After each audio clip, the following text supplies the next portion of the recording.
तो हम डिस्कस कर रहे थे नाइट्रोजनस कंटेंट।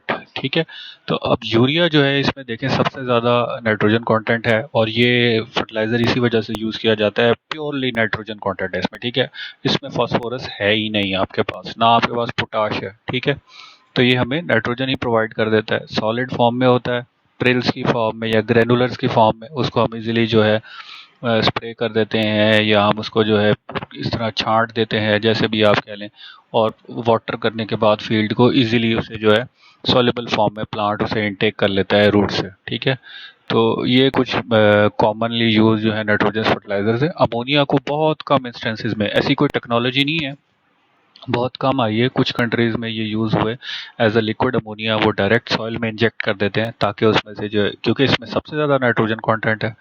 पर इन केस अगेन बात वही आ जाती है कि ये गैस है, तो आप उसमें से कितनी ज़्यादा जो है उसे सॉल्युबल फॉर्म में प्लांट इनटेक ले सकता है, ये एक बड़ा क्वेश्चन है। ठीक है,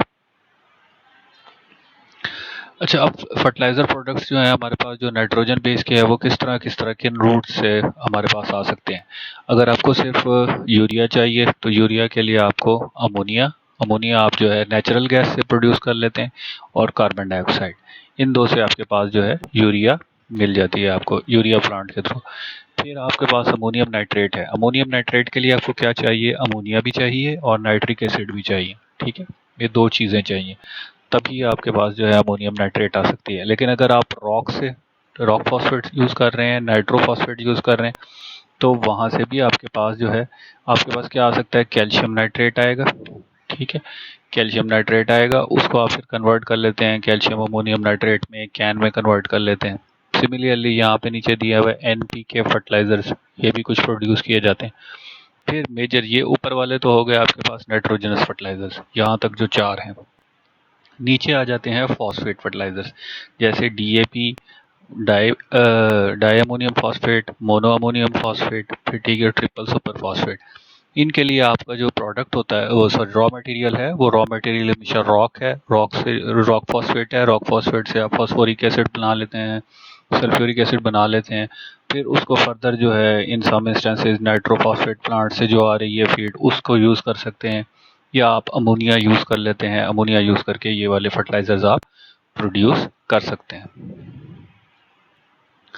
ये भी 2013 का डाटा है, इंटरनेशनल फर्टिलाइजर एसोसिएशन की वेबसाइट से लिया हुआ है। ठीक है, इसमें यह है कि नाइट्रोजन कंटेनिंग फर्टिलाइजर्स की रीजन वाइज कंजम्पशन कितनी है। तो आप यहाँ पे देखिए कि लीडिंग जो है वो चाइना है, सबसे ज़्यादा वहाँ पर कंज्यूम हो रहा है nitrogenous fertilisers. Europe, North America, Latin America, इनमें कम है। फिर चाइना के बाद जो है सेकंड नंबर पे कौन सा है, एशिया है। और जैसे जैसे वक्त गुजरता जाएगा 2017 तक, तो ये देखें कि शायद माइट भी possible rest of the Asia के अंदर जो है यूरिया की कंजम्पशन बढ़ जाए। ठीक है, अच्छा, अब आ जाते हैं हाइड्रोजन प्रोडक्शन के ऊपर। अगर हमें हाइड्रोजन गैस की प्रोडक्शन करनी है, तो हमारे पास कमर्शियल स्केल के ऊपर, लेबॉर्ट्री स्केल के ऊपर नहीं, लेबॉर्ट्री या रिसर्च ग्रेड लैब्स के अंदर तो बहुत सारे तरीके हैं हाइड्रोजन गैस को प्रोड्यूस करने के लिए। कमर्शियल स्केल पे रीनोन्ड हमारे पास कौन कौन से तरीके हैं, मेथड्स हैं, जिनके ज़रिए हम हाइड्रोजन गैस प्रोड्यूस कर सकते हैं। तो फर्स्ट वन यहाँ पे आ रहा है रिफॉर्मिंग मीथेन। आपके पास नेचुरल गैस है जिसके अंदर 70 to 80% मीथेन है, आप उसकी रिफॉर्मिंग कर लें, तो रिफॉर्मिंग करने से आपके पास हाइड्रोजन आ जाएगी। या फिर आप रिफॉर्मिंग कर लें मेथनॉल की, जो सबसे जो सिंपलेस्ट ऑफ अल्कोहल्स है, अल्कोहल फैमिली से मेथनॉल, उसकी आप रिफॉर्मिंग कर लें, उससे भी आपको हाइड्रोजन आ जाती है। या फिर एक थर्ड वन है इलेक्ट्रोलिसिस ऑफ वाटर, वाटर को ब्रेक कर लें, वाटर को ब्रेक करेंगे तो आपके पास ऑक्सीजन और हाइड्रोजन आ जाएगी। अच्छा, ये जो थर्ड प्रोसेस है, ये काफ़ी ज़्यादा एनर्जी इंटेंसिव है, इसके अंदर आपको बहुत ज़्यादा एनर्जी रिक्वायर्ड होती है। ठीक है, और ये कमर्शियली बहुत ज़्यादा यूज़ नहीं किया जाता। कुछ प्लांट्स हैं जो यूज़ करते हो, लेकिन ज़्यादातर जो है, जो एनर्जी का यूज़ भी कम है, और जो कॉमन है टेक्नोलॉजीज़ हैं, वो क्या यूज़ करती हैं, रिफॉर्मिंग मीथेन या रिफॉर्मिंग मेथनॉल। ठीक है, अच्छा, hydrogen is commonly produced on industrial scale bye reforming of natural gas, यानी कि मीथेन जो कॉमनली सबसे ज़्यादा आप कह लें कि 60-70% जो है किसकी रिफॉर्मिंग से, नेचुरल गैस की रिफॉर्मिंग से। कैटालिटिक रिफॉर्मिंग भी आ गई है आजकल मीथेन की। फिर एक न्यू टेक्नोलॉजी आई हुई है auto thermal and steam reforming, ठीक है, ये भी वही नेचुरल गैस की ही है, तो ये भी यूज़ की जाती है टू प्रोड्यूस हाइड्रोजन गैस। अच्छा, अब हाइड्रोजन गैस जो है ये अमोनिया प्रोडक्शन के लिए बहुत इंपॉर्टेंट है, ठीक है। तो फर्दर हमने जाना तो अमोनिया की तरफ ही है, क्योंकि हम नाइट्रोजनस फर्टिलाइजर्स की तरफ जा रहे हैं। तो नाइट्रोजनस फर्टिलाइजर्स की सबसे जो बेस होती है, ज़्यादातर आपको 80% उसमें अमोनिया रिक्वायर्ड है ही है, ठीक है। तो अमोनिया कैसे बनी, इसका एक छोटा सा हिस्टोरिकल बैकग्राउंड देख।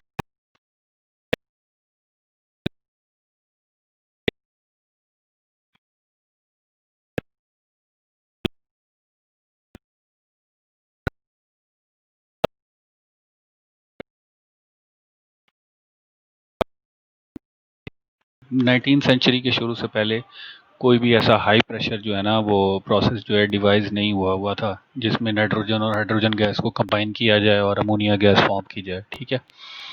फिर हैबर और बॉस ने जो है फर्स्ट टाइम जो है उन्होंने कोई एक टेक्नोलॉजी या जो प्रोसेस है वो चॉक किया कि जी ये इनएक्सपेंसिव तरीका है हाइड्रोजन और नाइट्रोजन को रिएक्ट करवाने का। तो उन्होंने first first high pressure synthesis of ammonia was possible by 1913। तो जो हाई प्रेशर पे अमोनिया की सिंथेसिस पॉसिबल हुई वो 1913 में, जो मतलब आपको लार्ज क्वांटिटी में मिलना शुरू हुई, ठीक है। The Haber process was first patented by Fritz Haber in 1905। उसने जो है पहले ये प्रोसेस डिवाइस किया, फिर उसको उसने पेटेंट करवाया ऑनली, ठीक है। 1910 के करीब जो है एक जर्मन केमिस्ट है, उसने जो है BASF केमिकल्स की एक कंपनी है, तो वहाँ पर उसने इस प्रोसेस को कमर्शलाइज किया, ठीक है, कि इस प्रोसेस को अमोनिया के प्रोडक्शन को कमर्शलाइज कैसे किया जा सकता है, ठीक है। और जर्मन्स ने फिर वर्ल्ड वॉर वन के अंदर इसे यूज़ किया फर्दर, ठीक है। क्योंकि अमोनिया जो है वो ammonia nitrogen containing explosive materials में भी बहुत ज़्यादा यूज़ होती है। जैसे हमने देखा था सोडियम नाइट्रेट है या कुछ और हैं, ठीक है, उनके अंदर भी जो है अमोनिया का यूज़ होता है एक्सप्लोजिव मटेरियल बनाने के लिए भी। अमोनियम नाइट्रेट हो गया, ठीक है। और ये जो कैन हम उसको बना लेते हैं तो फर्टिलाइज़र फॉर्म में ले आते हैं, तो अमोनियम नाइट्रेट जो है अभी रिसेंटली जो है एक बहुत बड़ा इंसिडेंट हुआ था लेबनान के अंदर, जहाँ पर जो है क्या कहते हैं वो अमोनियम नाइट्रेट स्टोर्ड थी, ठीक है, शिपयार्ड के करीब, और वो जो है उसमें एक्सप्लोजन हो गया, तो काफ़ी ज़्यादा जो है वो कैजुअलिटीज़ हुई। तो ये अमोनिया जो है बेस हो सकती है एक्सप्लोजिव्स बनाने की भी। अच्छा, अब आ जाते हैं अमोनिया प्लांट के ऊपर। अमोनिया प्लांट में कौन कौन से सेक्शंस होते हैं, मेजर सेक्शंस। माइनर तो बहुत सारे हम बना सकते हैं, लेकिन मेजर सेक्शंस कौन से होते हैं। सबसे पहले अगर तो आपका अमोनिया प्लांट जो है वो जो उसका रॉ मटेरियल है वो नेचुरल गैस है, ठीक है, नेचुरल गैस यूज़ कर रहे हैं, तो आप उस गैस की डीसल्फराइजेशन करते हैं। तो पहला सेक्शन कौन सा होगा, डीसल्फराइजेशन सेक्शन। फिर आप उस नेचुरल गैस की रिफॉर्मिंग करते हैं, जब सल्फर रिमूव हो जाता है तो रिफॉर्मिंग में हमारे पास हाइड्रोजन आना शुरू हो जाती है, मीथेन से, ईथेन से। फिर जितनी जितनी हाइड्रोजन आ जाती है साथ उसके हमारे पास कार्बन डाइऑक्साइड आ रही होती है। तो कार्बन डाइऑक्साइड और कार्बन मोनोऑक्साइड, तो जो थर्ड स्टेप है वो है शिफ्ट कन्वर्जन सेक्शन। आप क्या करते हैं, कार्बन मोनोऑक्साइड को भी कार्बन डाइऑक्साइड में कन्वर्ट कर लेते हैं। जब आपकी सारी कार्बन मोनोऑक्साइड भी कार्बन डाइऑक्साइड में कन्वर्ट हो गई, तो अब आप उसमें से कार्बन डाइऑक्साइड को रिमूव कर लेते हैं, तो वो होता है CO2 रिमूवल सेक्शन।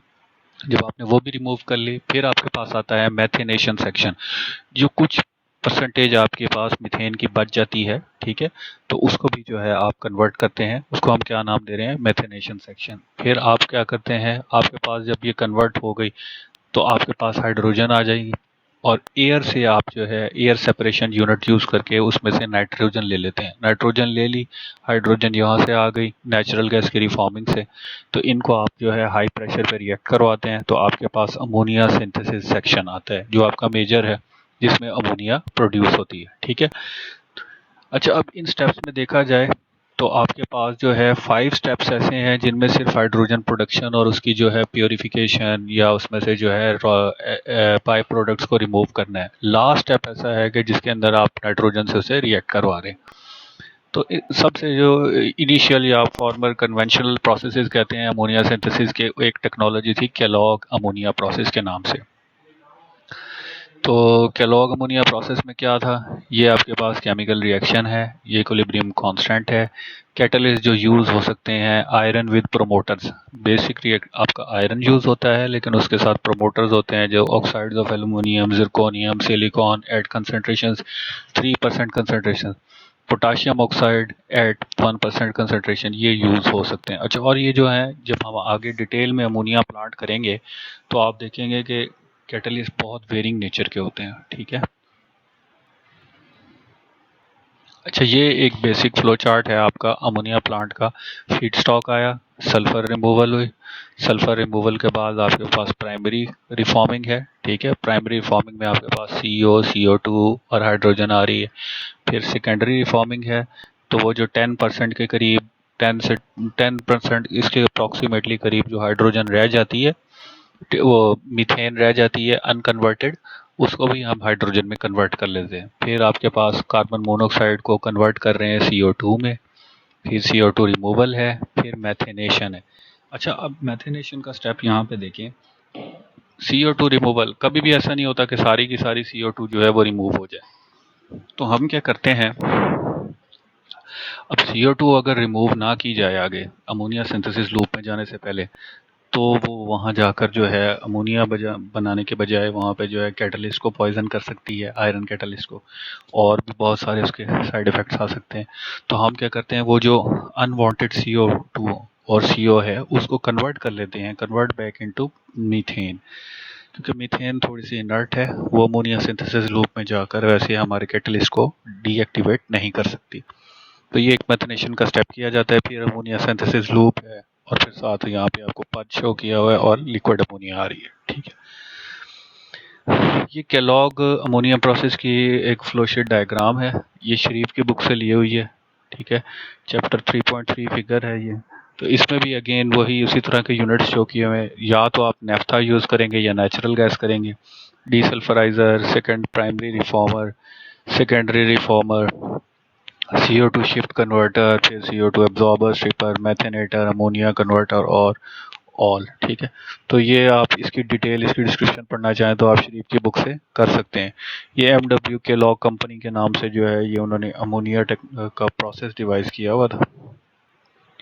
अच्छा, अब आ जाते हैं बेसिक रिएक्शंस कौन कौन से हो रहे हैं हमारे पास। ठीक है, तो रिफॉर्मिंग सेक्शन में हमारे पास ये मेजर रिएक्शंस होते हैं। फर्स्ट वन क्या है, मीथेन। अच्छा, नेचुरल गैस में ऐसा कभी नहीं होता कि सिर्फ मीथेन ही हो, उसके अंदर जो है natural gas from different resources, उसकी कंपोजिशन भी वेरी करती रहती है। तो 70% अप्रॉक्सीमेटली जो है उसमें मीथेन होती है, बाकी जो है वो हायर हाइड्रोकार्बन्स होते हैं, ईथेन, प्रोपेन, ब्यूटेन, और कुछ तो ऐसे होते हैं जो लिक्विड वेपर फॉर्म्स में भी होते हैं। ठीक है, तो वो सबके सभी रिएक्ट कर रहे होते हैं, लेकिन हम यहाँ पे सिर्फ सबसे पहले एक बेसिक रिएक्शन कर रहे हैं जिसमें हम सिर्फ एक ही कंपोनेंट कंसिडर कर रहे हैं नेचुरल गैस के अंदर, वो है मीथेन। तो मीथेन जो है आपकी स्टीम के साथ रिएक्ट करके ये रिएक्शन होता है, और ये हाइड्रोजन और कार्बन मोनोऑक्साइड। फिर क्या होता है, कार्बन मोनोऑक्साइड अगेन स्टीम के साथ रिएक्ट करती है, और फिर आपके पास कार्बन डाइऑक्साइड और हाइड्रोजन गैस आ जाती है। ठीक है, तो ओवरऑल रिएक्शन अगर आप लिखना चाहें तो ये रिएक्शन है। ठीक है, अगर आप इसके दोनों स्टेप्स को कंबाइन कर लें। प्राइमरी जो रिफॉर्मर है उसमें टेम्परेचर बहुत ज़्यादा हो जाता है, ऑलमोस्ट 840 डिग्री C के करीब चला जाता है। ठीक है, अच्छा, ये जितना भी मटेरियल है वो ये सोर्सेज और वेब लिंक से आप उसको डाटा मिल सकता है। एक तो है नेशनल फर्टिलाइज़र एसोसिएशन stat.org, इसको ज़रूर विज़िट कीजिएगा। ज़्यादातर डाटा तो मेंबर्स को ही अवेलेबल होता है, लेकिन कुछ फ्री एक्सेस भी है। तो यहाँ पे आपको काफ़ी सारे स्टैटिस्टिक्स मिल जाएंगे, फर्टिलाइज़र्स पूरी दुनिया में कितने कंज्यूम हो रहे हैं, कितने प्रोड्यूस हो रहे हैं, रीजन वाइज, कंट्री वाइज, और उनका जो है हर साल ग्रोथ हो रही है या कम हो रहे हैं। ठीक है, सिमिलरली ये दूसरे कुछ लिंक्स दिए हुए हैं, जैसे ये एक पाकिस्तान में इदारा है, नेशनल फर्टिलाइज़र डेवलपमेंट सेंटर। ठीक है, इस्लामाबाद में इसका ऑफिस है। तो ये भी कुछ ना कुछ स्टैटिस्टिक्स आपको यहाँ पे मिल सकते हैं कि फर्टिलाइज़र की कंजम्पशन पाकिस्तान में कितनी है, हर साल के हिसाब से बढ़ी है, कम हुई है। तो ये भी एक अच्छा रिसोर्स है, यहाँ से भी आप इसको एक्सप्लोर कर सकते हैं। और ये जो फ्लो शीट्स वगैरह हैं, ये जो इसमें रिएक्शंस हैं, ये आपको शरीफ की बुक से मिल जाएंगे, तो आप वहाँ से जो है इसकी डिटेल जो है पढ़ सकते हैं। तो बेस्ट ऑफ लक, ये एक छोटा सा सेशन था। ओके।